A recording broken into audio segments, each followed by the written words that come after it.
O Passos da Paixão é um espetáculo grandioso, né? É o maior espetáculo ao ar livre do Alto Tietê e que traz nele as várias religiões, né? A gente trata de um assunto muito forte, de uma história de 2000 anos, e a gente tenta contar essa história todos os anos, né? Já fazem 18 anos, de maneira diferente. Nós sempre discutimos aquilo que a gente está vivendo na nossa sociedade, aquilo que está nos incomodando, de maneira muito artística, de maneira a fomentar o processo. Então, o Passo tem todo um processo anterior, que a gente trabalha com as pessoas que são pessoas que transitam já nas artes cênicas, mas são pessoas que também nunca tiveram um curso de teatro. Então a gente, na verdade, é um espaço bastante democrático e que discute aquilo que a gente gostaria de dizer baseado na história de Cristo. O Passos surgiu em 2000 com o convite de alguns padres da Igreja Católica aqui de Poá, que já conheciam o trabalho da opereta, né? E queriam realizar uma Paixão de Cristo que fosse itinerante na cidade. A princípio, então, com essa questão mais religiosa, né?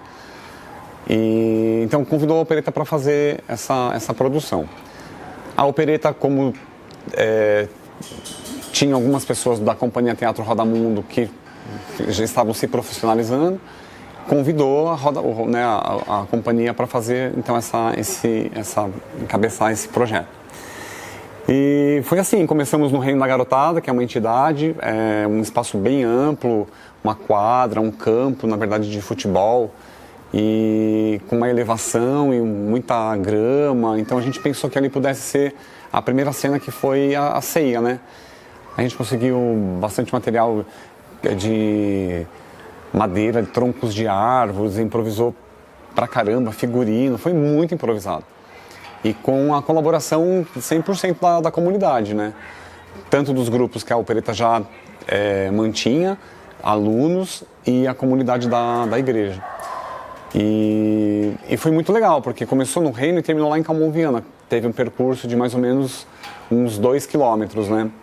E em alguns pontos das ruas onde nós passávamos, tinha algumas cenas que eram uma espécie de via sacra, né? Onde o público parava, os atores encenavam aquela estação, até chegar em Calmon, onde acontecia a crucificação, e a ressurreição só acontecia no domingo, como, né, manda mesmo o calendário da Páscoa, né? Geralmente na sexta-feira ia muita gente, mas no domingo ia menos gente, só o pessoal da missa mesmo, né? Nesse ano teve cerca de 1.500 pessoas que participaram, assistindo, né? E no ano seguinte a gente fez novamente, só que nós fizemos o itinerário inverso. Começou em Calmon e terminou na outra igreja, na matriz aqui, Nossa Senhora de Lourdes. E aí já teve um público maior. E a gente começou a perceber que também precisava de uma estrutura maior, né, e melhor, porque nosso primeiro palco era feito com andaime, né, o palco da crucificação. E a cruz, por exemplo, era feita com eucalipto, uma madeira roliça que, quando Jesus ia subir, virava para um lado e para o outro, e o cara ficava desesperado. Então a gente foi aprendendo, né, um monte de coisa interessante. E aí foi ampliando, até que a gente foi atrás da prefeitura, porque não conseguia manter um projeto tão grande, com tanta gente envolvida, né? E aí o elenco também começou a aumentar, porque a galera começou a entender que era um processo bacana de teatro, que era uma novidade na cidade, e não exigia nenhuma formação das pessoas, a não ser a boa vontade mesmo, né? E o interesse em querer participar. Então foi assim. Com a parceria da prefeitura, a gente conseguiu melhorar muito, né, por conta do recurso que vem, o tipo de palco, o tipo de cenário, porque a gente consegue contratar, né, pessoas capacitadas para fazer isso. Antes éramos todos nós, da opereta, fazendo, metendo a mão na massa, arregaçando as mangas e descobrindo fórmulas, enfim, né. Mas a gente também começou a perceber com o tempo que a gente não dava conta. Então a gente começou a contratar pessoas só para o figurino, pessoas só para o cenário, pessoas só para maquiagem, só para produção, só para direção de elenco, só para comunicação, né? Então a gente foi criando os núcleos, né, dentro do processo. E então isso nos dá uma grande segurança, né, de que tem sempre responsáveis para responder por determinadas áreas. E isso é legal porque você acaba agregando uma comunidade de artistas do Alto Tietê. Então fazem parte desse processo do Passo da Paixão vários grupos, ou vários artistas e atores e diretores, músicos de grupos de teatro do Alto Tietê, que são parceiros nossos. A gente tem um respiro, né, porque a gente cuida especificamente de determinada coisa, determinada área.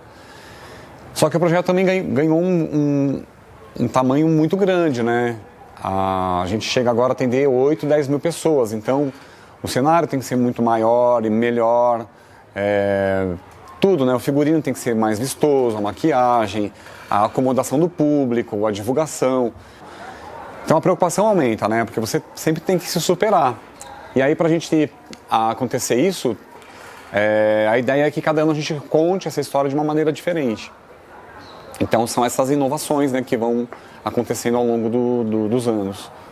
Quando a gente teve a ideia lá em 2000 de criar, a gente foi atrás das influências do Aleijadinho, né, das capelas temáticas dos Passos da Paixão em Minas. E por isso a gente pensou nas vias sacras, né, assim como ele tinha idealizado mesmo lá. Então a gente voltou para esse tema do barroco e quis fazer com a cara do Aleijadinho, né? E foi bastante bacana, assim. Bonito, né? A estética estava muito bonita. E o ano passado nós falamos sobre os refugiados, que era um tema bastante que nos afligia, né? E ainda aflige. E o Brasil recebeu e recebe muitos desses refugiados. E agora, em 2017, a ideia é falar sobre a perda dos direitos, que é uma coisa que a gente não admite, não aceita, e a gente precisa gritar. E acho que é o momento desse espetáculo falar sobre isso, né? Falar sobre essa figura de Cristo que sempre também lutou por essas questões, né? Então acreditamos que é uma ótima oportunidade para colocar na boca dele tudo que principalmente o Brasil vem passando, né? Que são as perdas dos direitos. O objetivo do Passos é, além de ampliar, né, e desmitificar essa questão da arte, do teatro, do encenar, do estar em cena, do ocupar um palco, é trazer um pouco as reflexões acerca do que a nossa sociedade está vivendo hoje, trabalhar esse processo histórico, político, econômico da época de Cristo, que não está diferente do nosso processo hoje, trazer essa reflexão para as pessoas que participam desse contexto. Então, por ano a gente tem em média 70, 80 pessoas participando do processo, entre elenco, produção. Então a gente comunga dessas histórias e a gente tem um produto no final, que é o Passos, onde a gente encena a paixão de Cristo, o nascimento, a vida, a morte de Cristo e a ressurreição, e a gente trata disso de uma forma muito presente, né? Muito discutível e sempre atual. E o Passos desse ano, ele tem como proposta, né, Brasília, a década de 50, né? Então a gente tem como proposta estética esse panorama, que quando a gente vai e observa a questão histórica, a gente percebe que está muito próximo do que a gente está vivenciando hoje também. E discutir todo esse processo de hoje também, né? A gente participa, inclusive, da escolha do tema, né? Então... E cada vez mais o figurino ele vem auxiliando nessa escolha de linha estética dentro do Passos, né? Tanto da temática quanto da própria estética. Normalmente o que acontece? A equipe, né, se reúne e tal, discute várias possibilidades, escolhe o tema. Quando a gente escolhe o tema, aí a equipe de figurino vai iniciar a pesquisa dentro da proposta visual mesmo. Então, escolha de paleta de cores, simbologia, história, e a gente vai trocando, vai discutindo isso, vai conversando com o cenário, vai conversando com maquiagem, até com iluminação, né? É preciso essa discussão para a gente chegar aí no ponto de ter uma unidade visual. Então, uma preocupação que a gente tem é essa. Esse ano foi o seguinte, a gente tinha essa coisa da defesa de direitos, né, e a própria denúncia da perda, né, desses direitos. E aí dentro da pesquisa, né, e dentro dos debates, a gente chegou nessa questão de Brasília, de entender o surgimento de Brasília e entender como Brasília orienta uma série de coisas, né? Os centros do poder do país está ali, então muita coisa vem de lá. Então a gente foi muito nessa pesquisa. O projeto original de Brasília, por exemplo, né, o que a gente chama de plano piloto, que é incrível, que é maravilhoso e tudo mais, né, e o Niemeyer pensou ali junto, tal, bonitinho, a gente sempre fala do avião, né, que tem o formato do avião. E de fato depois veio essa coisa do formato do avião. Mas Brasília foi pensado como um sinal de cruz, né? E o avião ele foi ganhando essa forma, né, do avião por causa do relevo e tal. E aí eles foram pensando nessa coisa da modernidade, né, que na década de 50 o avião ele tinha, né, um símbolo muito forte, né, de modernização e tal. Então, assim, daí a gente foi pesquisar os detalhezinhos, né, da arquitetura proposta por Niemeyer, e tem muita coisa, então a gente referencia muito isso. O figurino está trazendo bastante coisa assim. E a própria paleta de cores, né, a gente se inspira, a paleta de cores vem no verde, amarelo, azul e branco, as cores da bandeira, e vem no vermelho. Por quê? Porque grande parte das cenas, o que a gente tem em cena é o povo, né? E o que a gente viu nas ruas foi o povo. Independente, né, da direita, à esquerda, tal, algumas cores elas são universais e algumas cores elas têm uma apropriação, um símbolo muito forte, né? Quando você coloca as cores da bandeira, você está falando de uma série de coisas, série de mudanças, transformações que o país está passando, e também está falando de uma galera que também foi para a rua. Independente de certo ou errado, teve uma galera que foi para a rua. Quando a gente coloca o vermelho, a gente está falando de uma cor, né, que traz muito a questão da revolução, a questão da ruptura de poder e tudo mais, e não só a cor da bandeira petista, né? Tem uma série de simbologias aí. Então o povo vem nessas cores, então tem uma pesquisa bem ampla nesse sentido. É um detalhe ou outro, né? Por exemplo, Pilatos. Pilatos vem representando o poder executivo, né? É aquele que toma a decisão. Então, na coroa dele vem os símbolos das velas do Palácio do Planalto. Os soldados deles têm aplicação do símbolo das velas do Palácio do Planalto. Então, são detalhezinhos. Herodes vem como legislativo. Então, a capa vem com um bordado simbolizando o Congresso Nacional, porque o tipo de atitude que ele vem é a atitude da manipulação, do jogo, de agradar um, agradar o outro. Então, isso remete muito ao que é o nosso Congresso, infelizmente. A gente tem o judiciário representado na figura dos sacerdotes. Né? Por quê? Porque eles eram os juízes da época, e a gente tem hoje, cada vez mais, o Supremo está muito em evidência, né? Pelas controvérsias todas causadas, né? Então a gente vai buscando algumas representações, né? João Batista vem com o bordado dos guerreiros na capa, né? Porque também é um símbolo de Brasília. Maria vem com alguns detalhes do vitral da Catedral de Brasília. Então, assim, são detalhezinhos que conversam com outras coisas. O cenário vem com uma representação de Brasília muito forte, tanto nos tronos quanto nas próprias velas, né, que está sendo construída, né? Então, é essa relação que a gente vai estabelecendo. Todos os anos é a mesma história. Então, a cada ano a gente cria um novo formato de contar essa história. E esse ano temos o lema, a cruz que você carrega, e isso está muito atrelado à questão da perda de direitos, que é uma coisa que está acontecendo muito no nosso país, nesse momento que estamos vivendo, e a gente pegou isso como mote assim, para o nosso trabalho. A partir daí, a gente começa, junto com o cenário e figurino, definir a questão estética, a paleta de cores, por onde a gente vai. E aí, a partir disso, a gente começa a selecionar a paleta de cores, os tons que a gente vai usar para dialogar com o figurino, para dialogar com o cenário. Depois vem o diálogo com a iluminação e assim para criar uma harmonia estética do trabalho todo. Eu peguei alguns quadros do Lazar Segal para poder trabalhar um pouco em cima, pegando alguns traços, algumas referências, tanto de linha como de cor. Primeiro a gente faz essa pesquisa, né? Trabalha um pouco do que vai ser trabalhado esse ano com a estética do espetáculo, o tema que vai ser divulgado, falado. E aí, em cima disso, eu tive um pensamento de trazer um pouco dessas obras de arte, que também faz parte do Brasil, né? Também faz parte da cultura brasileira. Então, se cria os croquis, que são os desenhos, onde ali a gente consegue passar o que vai ser passado para o rosto do ator. Então é feito toda essa pesquisa antes, de pegar referências e depois essas referências passar para o croquis e do croquis passar para o rosto do ator. Eu escolhi o modernismo para referência porque eu vejo que é um pouco atual o modernismo no Brasil. Então, ter essas ferramentas para poder fazer algo diferente, né? Na maquiagem, hoje em dia, não se usa tanto obras artísticas. Então, eu queria trazer um pouco do diferente para poder testar e trabalhar com essas obras.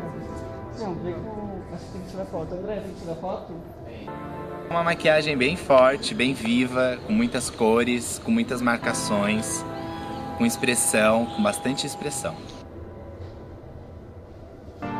A gente está testando algumas maquiagens de alguns personagens específicos, como o Demônio, Cláudia, o Pilatos, Salomé, Herodíades, Herodes. E aí esses personagens são os personagens em mais destaque, que é as maquiagens que a gente está testando lá na sala. E também tem a maquiagem do povo, que a gente vai maquiar o povo meio que 80% da galera. Então é uma maquiagem também específica que a gente vai usar bastante.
Que nem esse ano agora de 2017, a minha ideia inicial era fazer uma coisa com orquestra, assim, com muitos instrumentos eruditos e tal, que foi uma coisa que a gente fez da primeira vez.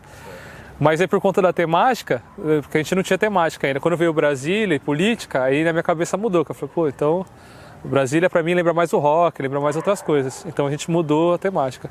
Então logo nessas primeiras reuniões, a gente começa a discutir qual vai ser a estética, qual vai ser a nossa proposta de abordagem e tal, né? Então, a partir disso, a gente começa a pensar. Aí o Ailton produz o texto, então eu pego o texto, estudo e tal, e começo a acompanhar os ensaios. Aí, quando a peça é gravada, o ano que vem parece que a gente vai fazer também no teatro, talvez ao vivo, né? Então, vai mudar um pouco a dinâmica. Mas, enquanto a peça é gravada, eles gravam, e a partir da gravação eu começo a estudar como é que o ator deu a interpretação. E aí eu começo a ver quais são os espaços que ele deixa ou não deixa. Então, por exemplo, uma cena que nem um sermão de Jesus, assim, uma coisa que ele fale bastante. Se ele está usando ele está falando com muita ênfase, aquilo está muito preenchido, talvez eu não precise colocar a música ali. Às vezes a coisa está mais melancólica, talvez cabe uma música e tal. Então é uma certa sensação, assim, né? E fora isso, o Ailton também, quando ele escreve, ele já coloca alguns versos em alguns momentos que ele quer que tenha música. Então ele já faz um poema, alguma coisa assim, versificada, e eu trabalho em cima do verso dele. Então ele já faz um negócio assim que ele sabe que eu vou mexer muito, mas ele deixa alguma coisa ali e eu trabalho em cima disso. Esse ano, como a ideia era política e Brasília, aí a primeira coisa que me veio foi o rock de Brasília, né, dos anos 80 e tal, Aborto Elétrico, essas bandas. Eu pensei de fazer uma pegada mais power rock, né, o power trio que o pessoal chama, que é bateria, guitarra e baixo, e aí chamar só alguns poucos instrumentos só para fazer melodia em cima disso. Um trompete, que é um menino que já tocou com a gente muitos anos também, toca super bem. O saxofone, que também já tocou com a gente também há muito tempo. E o menino no cello. E ele é importante para fazer um contraclima, né? Então a gente até combinou que o cello seria como se fosse Jesus. Então todas as horas que Jesus está falando, tem um cello melancólico, assim, caminhando e tal, né? E os outros instrumentos a gente deixou para os outros momentos e tal, né? E uma coisa que eu sempre dou maior carinho, assim, né, é a música final.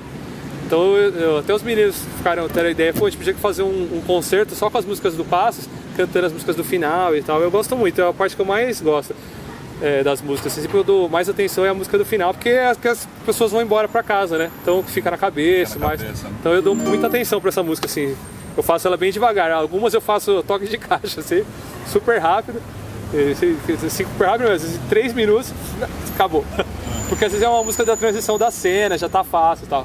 Essa música eu sempre fico pensando muito tempo, porque eu também tento amarrar com a história da peça do ano, né? Então, por exemplo, esse ano o mote que tinha na campanha de divulgação era a cruz que você carrega, né?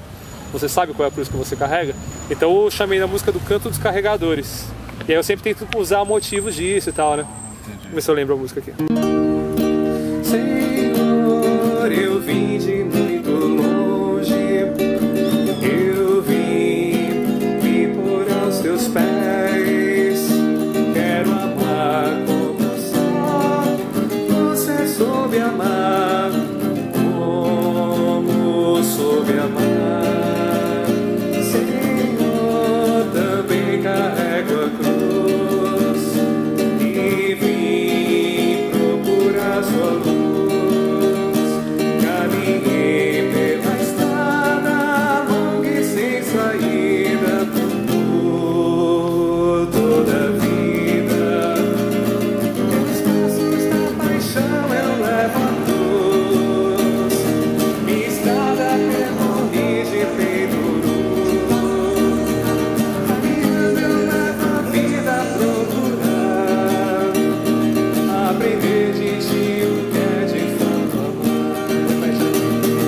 Pelos passos da paixão eu levo a cruz, minha estrada percorri de peito nu. Caminhando eu levo a vida a procurar, aprender de ti o que é de fato amar. Né? Valeu.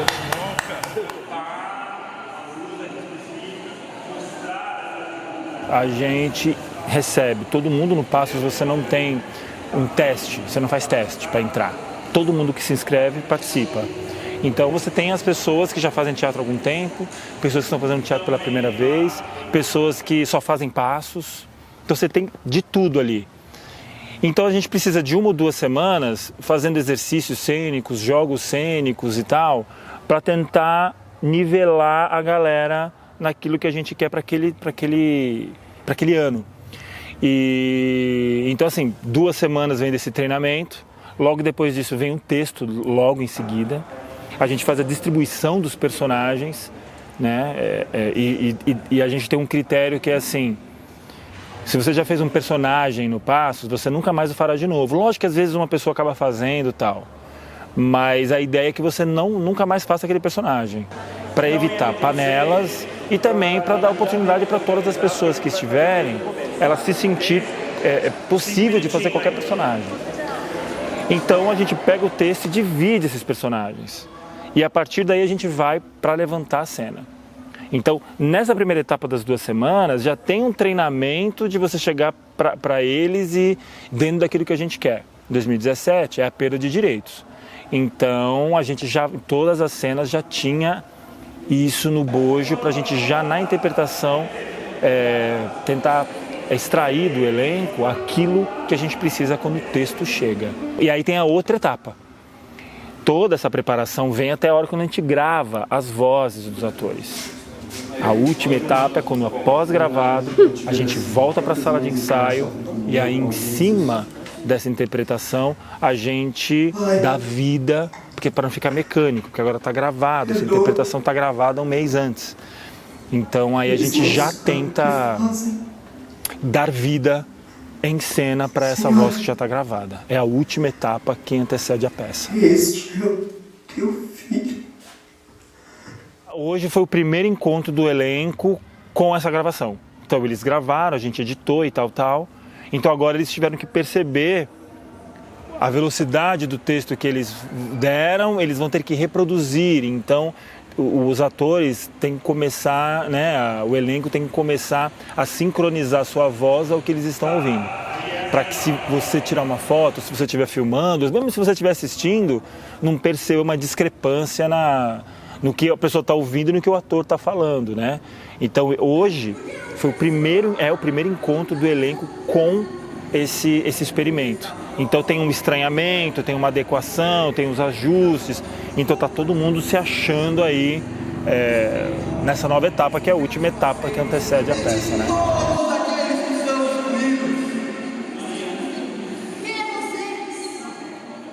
É um processo muito intenso de trabalho com o elenco. Tem toda uma preocupação com esse elenco estar, por não serem atores e não serem pessoas de dublagem e tal, serem pessoas que estarem prontas para falar esse texto da maneira mais entendível possível, dentro do que eles têm que se dispor a fazer também como atores em cena.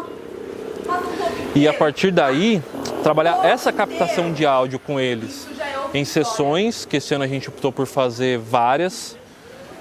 E aí a minha parte de trabalho bruto mesmo é limpar o áudio, deixar o áudio limpo e audível para o público, porque a gente está falando de uma diferença de você reproduzir esse áudio em uma situação pequena e depois ele ser reproduzido num sistema de alta qualidade para milhares de pessoas. É um processo, eu gosto de fazer essa comparação, apesar de ela não ser exatamente justa, mas é um processo muito similar a uma gravação de um CD de uma banda, porque você vai ter que pegar o áudio, ouvir o áudio, limpar o áudio, adequar volumes, adequar tempos de som, adequar silêncios, oscilando com falas. Você tem cenas de galera, de povo gritando que precisam manter a mesma intensidade de interpretação das pessoas ali, 20, 15 que estão fazendo, mas sem ser agressivo pro ouvido do público. Haviam soldados guardando sepulcro. O tratam como um criminoso porque trouxe esperança aos desgraçados. Eu já dirijo o elenco no Passos, se eu não me engano, há uns 13 anos já. Se eu sou um diretor mediano, um diretor bom das peças que eu tenho do grupo, que eu faço parte, que é o Teatro da Neura, se eu tenho alguma qualidade, eu acho que o Passos me deu muito. Porque todo ano você tem que lidar com novas expectativas desse elenco, você tem que atrair essas pessoas a virem, porque elas vêm de coração aberto para passar pela experiência. Você tem que entender que é importante aprender com essas pessoas que estão começando. Então, eu trato com o elenco. Eu acho que a melhor coisa do Passos são os atores, as atrizes. Eu acho que nada vai substituir. Você tem sim uma estrutura enorme, você tem sim figurinos ótimos, um cenário incrível, todos os anos. Mas eu acho que as pessoas lotam a praça dos eventos para ver aqueles atores. Eles vão lá para ver os atores. Não tem nenhum ator global, não tem nenhum ator famosinho. E se essas pessoas conseguem atrair tanta gente assim para ver o Passos, é de um mérito conquistado ao longo dos anos, claro, por outros fatores, mas é um mérito também de elenco, é um mérito também dessas pessoas. Então, a melhor coisa que acontece é quando eu estou com eles aqui. As dificuldades, elas estão ligadas sempre a uma estrutura. Na região do Alto Tietê, você tem uma carência enorme de políticas culturais e qualquer ação cultural de médio ou grande porte sempre esbarra nos problemas administrativos ou da prefeitura ou da má vontade dos gestores, dependendo da gestão. Porque se o Passos tem, 18 anos, passou por várias gestões municipais. Algumas o trato foi ótimo, em outras o trato foi extremamente complicado. Então isso demonstra que duas coisas. Que bom que esse projeto ganhou força para que ele não seja diluído ao longo dos anos, né? Sofrendo pressões de algumas gestões para que contratasse grandes atores. Então demonstra a força do Opereta para que isso acontecesse, para que isso aconteça. E também ao mesmo tempo revela uma fragilidade desses gestores que na maioria das vezes não conseguem compreender a potência de um projeto dessa magnitude na sua cidade.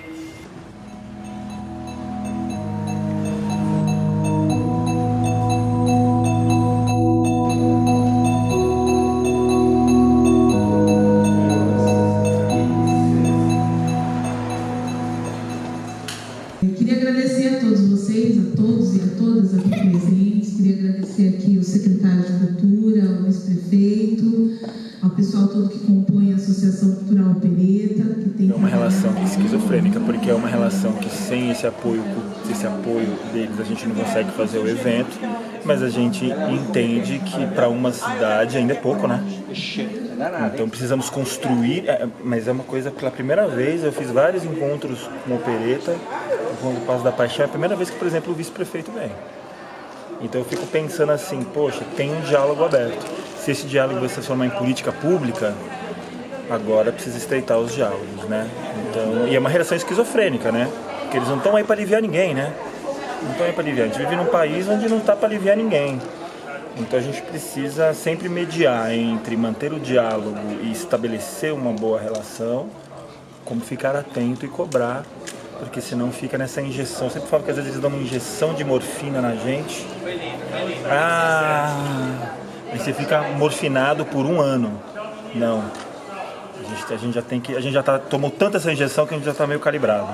Você pode imaginar que a gente está num teatro que foi gasto 18 milhões nele e a prefeitura diz que não tem recursos para manter o teatro. Não é um problema meu isso, né? E a cultura ela tem uma capacidade de arrecadar recursos muito grande. Então os gestores precisam entender que a grana para a cultura você consegue investidores para fazer projetos, para manter, ainda sob administração pública. Porque também não dá para entregar dizem por aí uma boataria que querem entregar esse teatro para o Itaú. Cara, até eu quero ser banco, né? O poder público vai lá, investe 18 milhões e aí eu dou de presente para o Itaú? Numa parceria? Não. Então acho que esse diálogo que a Secretaria de Cultura aqui de Poá está tendo com o Conselho de Cultura vai muito para esse caminho. Acho que o Conselho de Cultura está querendo insistir para que não entregue a gestão para o Itaú ou para qualquer outro. É público, foi gasto com dinheiro público. Então, só para você entender como essa relação é maluca. Ao mesmo tempo que eles dão um aporte financeiro para um projeto como Passos, que é um projeto social, um projeto, né, ligado ao Opereta, eles entregam um patrimônio público para um banco. Eu fico assim, eu digo assim, com humildade a gente sempre vai um pouquinho além. Com humildade a gente chega onde muitos não chegam. Então, eu quero parabenizar o Grupo Opereta pela humildade e por esse diálogo. Sempre, vocês sabem que eu sempre escutei muito, todas as críticas eu aceito como secretário, porque é meu dever. Mas pela humildade do grupo, da associação de vocês, de sempre dialogar com o poder público, que não é fácil, porque nós temos nossas carências, temos nossos déficits, né, vice-prefeito? Então, é bem delicado, e vocês sempre me acolheram nesse diálogo, foi muito bacana.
Passos, eu cuido de toda a parte de estrutura, as conversas com os políticos para fazer com que a verba do Passos possa ser liberada, as negociações para que isso aconteça, as conversas com a própria equipe da gente poder preparar isso, criar a parte gráfica também. Então a gente precisa, todo o conceito que a direção, o figurino, cenografia pensam, a gente precisa trazer para as artes e também para a estrutura, né? Fazer com que a estrutura, as artes e tudo converse, com que tudo chegue ao público da forma que a direção pensou que deveria chegar. Na prática a gente negocia com as empresas, a gente começa num primeiro momento conversando com as empresas, saber quais as empresas farão parte disso, orçar os valores, como que vai funcionar e depois conversar com a equipe, entender o que a equipe quer. Então esse ano a gente pensando em Brasília, a equipe quer que tenha um palco, uma rampa, né? Então a gente vai ter a rampa imitando a rampa do Palácio do Planalto, a cenografia vai imitar aquelas velas do Palácio do Planalto e dentro de tudo isso a gente precisa fazer isso acontecer.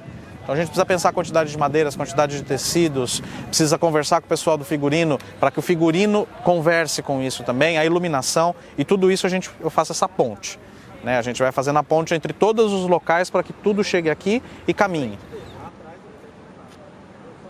Passos, ele já em 18 anos de existência, nós já temos mais de 100 mil pessoas de público, a gente recebe em média de 10 a 15 mil pessoas por ano, então são 18 anos, a gente pode contar que são mais de 100 mil, quase 200 mil pessoas. São mais de 2 toneladas de estrutura, entre ferragens, lonas, madeiras, maquiagem, nós conseguimos uma parceria, nós temos o equivalente já a 10 quilos de maquiagem que são usados para as pessoas do espetáculo. A nossa divulgação, que a gente conseguiu ampliar muito nos últimos anos, contando de comercial de televisão, outdoor, busdoor, cartazes, flyer, folder e faixas, nosso alcance estimado é de mais de 1.200.000 pessoas. Então é um projeto grande que às vezes até a gente se assusta com a dimensão que tem. A conquista, por exemplo, da gente estar no calendário turístico do estado faz esse alcance aumentar mais ainda. Ainda a gente está tentando descobrir como é que a gente descobre esse alcance fora da região do Alto Tietê.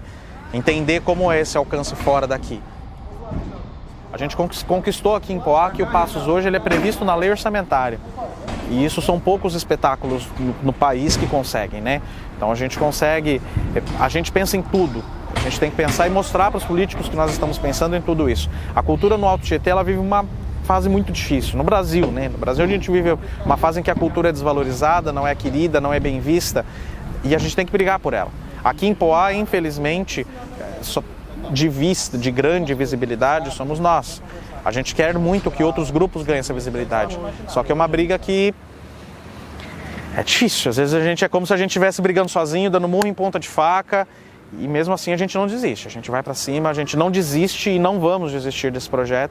O projeto já não é nosso, são 18 anos de história. São 18 anos em que a gente faz a cultura acontecer dentro da cidade, em que muitas pessoas que vêm ao Passos, que é gratuito, não cobramos, não é a nossa ideia cobrar para a entrada, para o espetáculo. A gente leva para pessoas que talvez nunca viram uma peça de teatro na vida. A gente leva para o elenco que talvez nunca tenha assistido uma peça de teatro, pessoas que estão atuando. Pessoas que a única oportunidade de um contato com a arte talvez seja através do Passos. A gente pensar no momento que a gente está vivendo no nosso Brasil, em que até o cinema é difícil, as pessoas estão com menos emprego, as pessoas estão com menos verba, não vai no cinema, que é o mais tradicional, que as pessoas mais frequentam.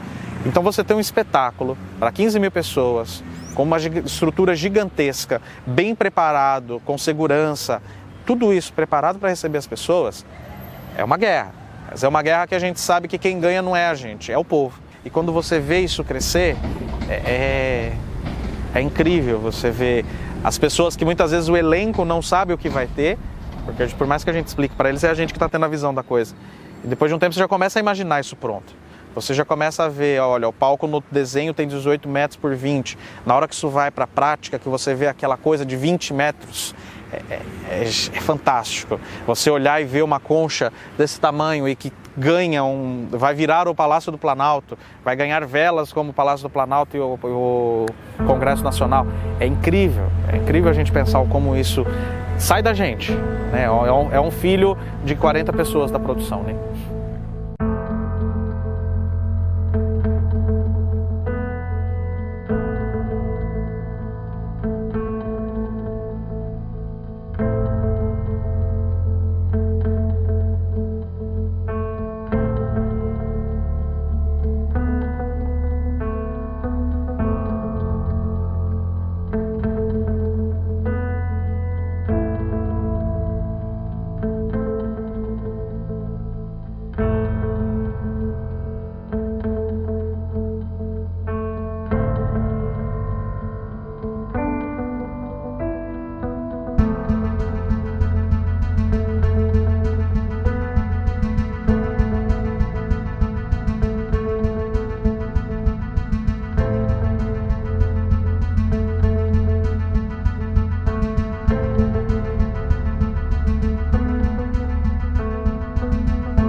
Agnes, sobe aqui no palco, amor.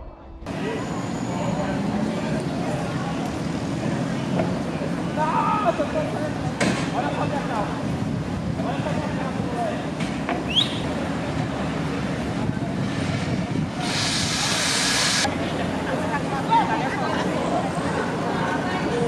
Legal, tem que fazer esse ligamento agora.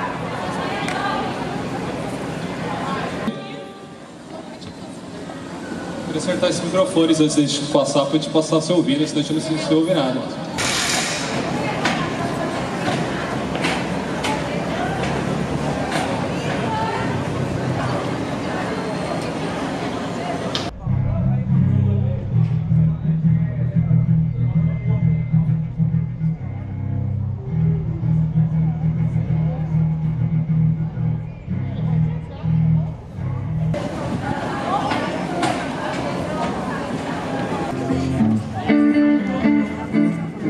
Dá uma sobra de alto aqui no monitor.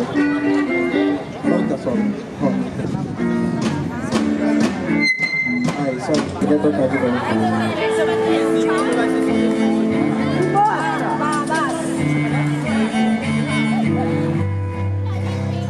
Em vez dele, a gente vai falar tudo.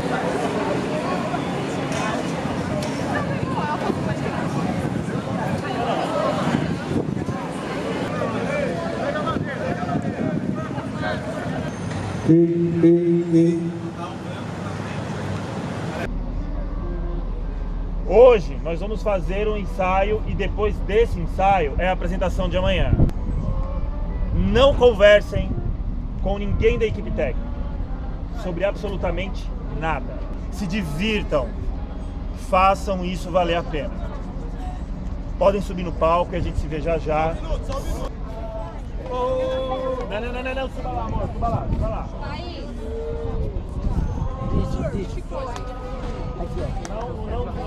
O Passo da Paixão, ele é o resultado da união e do trabalho de um grupo de pessoas muito grande, muito plural, sim, pessoas muito diferentes que se juntam em torno de um objetivo, e realizar isso é algo que é muito importante. O nosso elenco, como reflexo dessa pluralidade da equipe, são pessoas muito diferentes que se unem para fazer isso.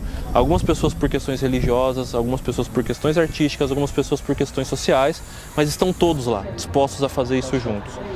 Eu acho que se tem uma coisa que torna o Passos importante para a cidade, talvez até para a região, é mostrar que muitas pessoas diferentes juntas conseguem fazer um trabalho muito bonito. Esse processo é incrível. Para mim ele é importantíssimo, porque a cada ano que eu tenho a oportunidade de estar, eu aprendo muito. Eu tenho a oportunidade de transmitir um pouco daquilo que eu sei e trocar com as pessoas, e esse contato com as pessoas para mim é o fundamental, e para mim é o que realmente move esse trabalho. É uma troca de aprendizado, é uma troca de experiência, é uma troca de afeto, é uma troca de dificuldades, é uma troca de olhar, é uma troca de carinho, onde, do meu ponto de vista, essa troca é o que faz todo mundo crescer, e a cada ano a gente se mantém mais forte para continuar. Quando as pessoas chegam, que elas se inscrevem, talvez elas esperassem outras coisas, mas a gente vai constituindo um processo coletivo bastante interessante, onde as pessoas se integram, as pessoas trocam, são pessoas de idades muito diferentes, né, e que trazem experiências muito diferentes, e que a gente troca isso, integra isso no processo, e isso de uma maneira muito, muito responsável e muito profissional vira arte. E por isso eu sou apaixonada por isso, porque é arte, porque é reflexão, porque é sociedade, porque é vida, é gente fazendo, é suor, é muita transpiração e muita dedicação.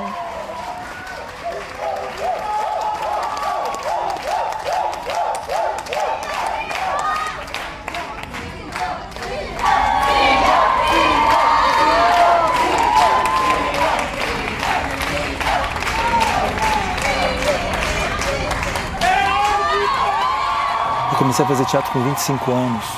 Não comecei como eles, que começaram com 15, 14, essa maravilha. Eu comecei com 25. Então, Quando eu comecei a fazer teatro, eu fiz a minha primeira aula e falei, é isso que eu quero para minha vida. A primeira aula, é isso que eu quero para minha vida. E aí tô aí. E aí eu penso assim, meu Deus, como eu era infeliz. Como eu fiquei 25 anos tentando me achar. Como eu era infeliz. Eu não tinha alma. Eu era uma pessoa sem alma. Gente, nós não estamos aqui à toa. Há 18 anos esse evento existe. Há 18. Muitas pessoas aqui talvez nem eram nascidas quando esse espetáculo aconteceu pela primeira vez. E isso, se a gente está aqui hoje, é porque duas pessoas maravilhosas idealizaram isso pela primeira vez, que é o Marco Senna e a Lidiane Santos.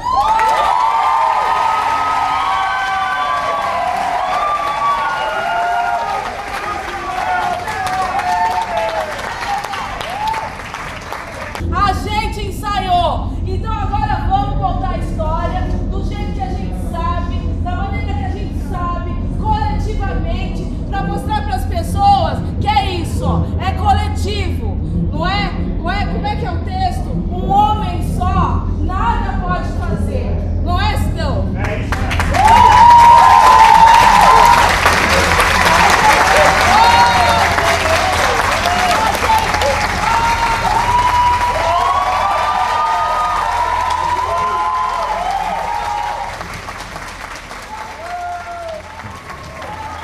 Se nós temos alguma missão nesse mundo, acho que o teatro me colocou nisso.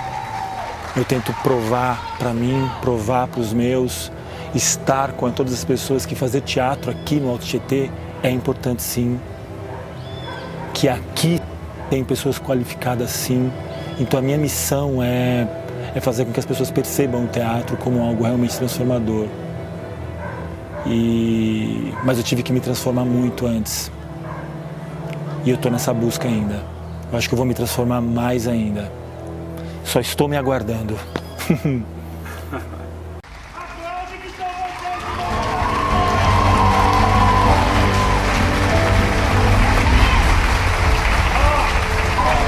fazer com a área inteira saber que vai acontecer essa festa agora. Vamos Tietê inteiro. Vamos gritar passos. Sou